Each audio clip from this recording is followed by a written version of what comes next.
Sir, ഈ endoscopic spine surgeries അഥവാ keyhole spine surgeries ഇന്നത്തെ കാലത്ത് എത്രത്തോളം സേഫാണ്?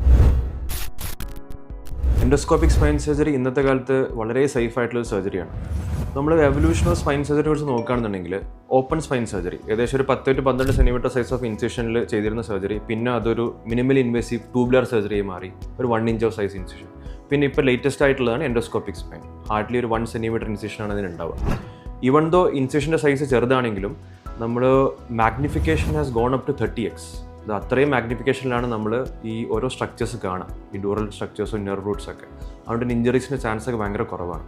ഇപ്പോൾ നമ്പർ 1 പറയുകയാണെന്നുണ്ടെങ്കിൽ ഈ എൻഡോസ്കോപ്സ്, ലേറ്റസ്റ്റ് ആയിട്ടുള്ള എൻഡോസ്കോപ്സ്, ഇത് യൂണിപോർട്ടൽ സർജറീസ്, ബൈപോർട്ടൽ സർജറീസ് എന്നിങ്ങനെ 2 സ്പൈൻ സർജറീസ് ആണ് ഉള്ളത് എൻഡോസ്കോപ്പിയിൽ. ഇപ്പോൾ യൂണിപോർട്ടൽ സർജറീസിന് ഒരു ലെസ് ദാൻ 1 centimeter ഡയമീറ്ററുള്ള സ്കോപ്സാണ് നമ്മൾ ഉപയോഗിക്കുക. ബൈപോർട്ടലാണെന്നുണ്ടെങ്കിൽ less than 4 mm size scopes ഉപയോഗിക്കുക. അതുകൊണ്ട് തന്നെ വളരെ കുഞ്ഞായിട്ടുള്ള കീഹോളിലൂടെയാണ് നമ്മൾ എൻ്റർ ചെയ്യുക. ഈ കീഹോളിലൂടെയാണ് വലിയ വലിയ സർജറീസും ഡിസ്കക്ടമി, സ്റ്റീലിഫ്സ് എന്ന സർജറീസൊക്കെ നമ്മൾ ചെയ്യാൻ സാധിക്കും. പിന്നെ വേറെ ഇൻവെൻഷൻ വന്നത് റേഡിയോ ഫ്രീക്വൻസി അബ്ലേറ്റർ.